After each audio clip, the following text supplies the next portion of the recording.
ಆಡಿಯೋವನ್ನು ಬೇಕು ಅಂತೇಳಿ ಸಚಿವ ಸ್ಥಾನವನ್ನು ತಪ್ಪಿಸ್ಲಿಕ್ಕಾಗಿಯೇ ಆಡಿಯೋವನ್ನು ರಿಲೀಸ್ ಮಾಡಿಸಿದ್ದಾರೆ ಅಂತೇಳಿ ಸತೀಶ್ ಜಾರಕಿಹೊಳಿ ಅವರು ಅಸಮಾಧಾನವನ್ನು ವ್ಯಕ್ತಪಡಿಸಿದ್ದಾರೆ. ಅದೀಗ ಅವ್ರು ಹೇಳ್ತಾ ಇದ್ದಾರೆ ಇದು AI ಅಂತ ಹೇಳ್ತಾರೆ, ಆರ್ಟಿಫಿಷಿಯಲ್ ಇಂಟೆಲಿಜೆನ್ಸ್ ಇದು ಅಂತ ಹೇಳ್ತಾ ಇದ್ದಾರೆ. ಅವರು ದೂರನ್ನು ಕೂಡ ದಾಖಲೆ ಮಾಡಿದ್ದಾರೆ. ತನಿಖೆ ಆದರೆ ಗೊತ್ತಾಗುತ್ತೆ ಏನು ನಿಜ ಏನು ಸುಳ್ಳು ಅಂತ. ಇವತ್ತು AI ಇರೋದ್ರಿಂದ ಏನು ಬೇಕಾದ್ರೂ ಮಾಡೋಕ್ಕೆ ಸಾಧ್ಯ ಇದೆ.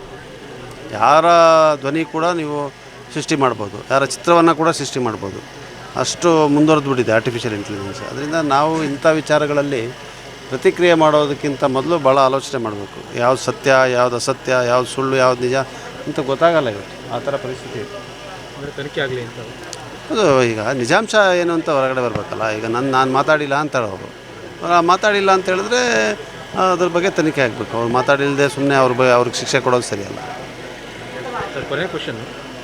ಆಡಿಯೋವನ್ನು ಬೇಕು ಅಂತೇಳಿ ಸಚಿವ ಸ್ಥಾನವನ್ನು ತಪ್ಪಿಸ್ಲಿಕ್ಕಾಗಿಯೇ ಆಡಿಯೋವನ್ನು ರಿಲೀಸ್ ಮಾಡಿಸಿದ್ದಾರೆ ಅಂತೇಳಿ ಸತೀಶ್ ಜಾರಕಿಹೊಳಿ ಅವರು ಅಸಮಾಧಾನವನ್ನು ವ್ಯಕ್ತಪಡಿಸಿದ್ದಾರೆ. ಅದೀಗ ಅವ್ರು ಹೇಳ್ತಾ ಇದ್ದಾರೆ ಇದು AI ಅಂತ ಹೇಳ್ತಾರೆ, ಆರ್ಟಿಫಿಷಿಯಲ್ ಇಂಟೆಲಿಜೆನ್ಸ್ ಇದು ಅಂತ ಹೇಳ್ತಾ ಇದ್ದಾರೆ. ಅವರು ದೂರನ್ನು ಕೂಡ ದಾಖಲೆ ಮಾಡಿದ್ದಾರೆ. ತನಿಖೆ ಆದರೆ ಗೊತ್ತಾಗುತ್ತೆ ಏನು ನಿಜ ಏನು ಸುಳ್ಳು ಅಂತ. ಇವತ್ತು AI ಇರೋದ್ರಿಂದ ಏನು ಬೇಕಾದ್ರೂ ಮಾಡೋಕ್ಕೆ ಸಾಧ್ಯ ಇದೆ. ಯಾರ ಧ್ವನಿ ಕೂಡ ನೀವು ಸೃಷ್ಟಿ ಮಾಡ್ಬೋದು, ಯಾರ ಚಿತ್ರವನ್ನು ಕೂಡ ಸೃಷ್ಟಿ ಮಾಡ್ಬೋದು. ಅಷ್ಟು ಮುಂದುವರೆದು ಬಿಟ್ಟಿದೆ ಆರ್ಟಿಫಿಷಿಯಲ್ ಇಂಟೆಲಿಜೆನ್ಸ್. ಅದರಿಂದ ನಾವು ಇಂಥ ವಿಚಾರಗಳಲ್ಲಿ ಪ್ರತಿಕ್ರಿಯೆ ಮಾಡೋದಕ್ಕಿಂತ ಮೊದಲು ಭಾಳ ಆಲೋಚನೆ ಮಾಡಬೇಕು. ಯಾವ್ದು ಸತ್ಯ, ಯಾವ್ದು ಅಸತ್ಯ, ಯಾವ್ದು ಸುಳ್ಳು, ಯಾವ್ದು ನಿಜ ಅಂತ ಗೊತ್ತಾಗಲ್ಲ ಇವತ್ತು. ಆ ಥರ ಪರಿಸ್ಥಿತಿ ಇದೆ. ಅಂದರೆ ತನಿಖೆ ಆಗಲಿ ಅಂತ. ಅದು ಈಗ ನಿಜಾಂಶ ಏನು ಅಂತ ಹೊರಗಡೆ ಬರಬೇಕಲ್ಲ. ಈಗ ನಾನು ಮಾತಾಡಿಲ್ಲ ಅಂತಾರೆ ಅವರು.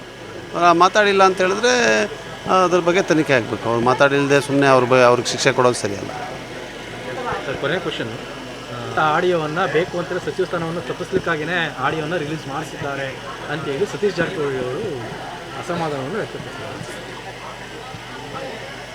ಅದೀಗ ಅವ್ರು ಹೇಳ್ತಾ ಇದ್ದಾರೆ ಇದು AI ಅಂತ ಹೇಳ್ತಾರೆ, ಆರ್ಟಿಫಿಷಿಯಲ್ ಇಂಟೆಲಿಜೆನ್ಸ್ ಇದು ಅಂತ ಹೇಳ್ತಾ ಇದ್ದಾರೆ. ಅವರು ದೂರನ್ನು ಕೂಡ ದಾಖಲೆ ಮಾಡಿದ್ದಾರೆ.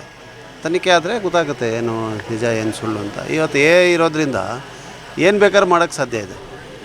ಯಾರ ಧ್ವನಿ ಕೂಡ ನೀವು ಸೃಷ್ಟಿ ಮಾಡ್ಬೋದು, ಯಾರ ಚಿತ್ರವನ್ನು ಕೂಡ ಸೃಷ್ಟಿ ಮಾಡ್ಬೋದು. ಅಷ್ಟು ಮುಂದುವರೆದು ಬಿಟ್ಟಿದೆ ಆರ್ಟಿಫಿಷಿಯಲ್ ಇಂಟೆಲಿಜೆನ್ಸ್. ಅದರಿಂದ ನಾವು ಇಂಥ ವಿಚಾರಗಳಲ್ಲಿ ಪ್ರತಿಕ್ರಿಯೆ ಮಾಡೋದಕ್ಕಿಂತ ಮೊದಲು ಭಾಳ ಆಲೋಚನೆ ಮಾಡಬೇಕು. ಯಾವ್ದು ಸತ್ಯ, ಯಾವ್ದು ಅಸತ್ಯ, ಯಾವ್ದು ಸುಳ್ಳು, ಯಾವ್ದು ನಿಜ ಅಂತ ಗೊತ್ತಾಗಲ್ಲ ಇವತ್ತು. ಆ ಥರ ಪರಿಸ್ಥಿತಿ ಇದೆ. ಅಂದರೆ ತನಿಖೆ ಆಗಲಿ ಅಂತ. ಅದು ಈಗ ನಿಜಾಂಶ ಏನು ಅಂತ ಹೊರಗಡೆ ಬರಬೇಕಲ್ಲ. ಈಗ ನಾನು ಮಾತಾಡಿಲ್ಲ ಅಂತಾರೆ ಅವರು. ಮಾತಾಡಿಲ್ಲ ಅಂತ ಹೇಳಿದ್ರೆ ಅದ್ರ ಬಗ್ಗೆ ತನಿಖೆ ಆಗಬೇಕು. ಅವ್ರು ಮಾತಾಡಿಲ್ಲದೆ ಸುಮ್ಮನೆ ಅವ್ರಿಗೆ ಶಿಕ್ಷೆ ಕೊಡೋದು ಸರಿಯಲ್ಲ. ಸರ್, ಕೊನೆಯ ಕ್ವಶನ್.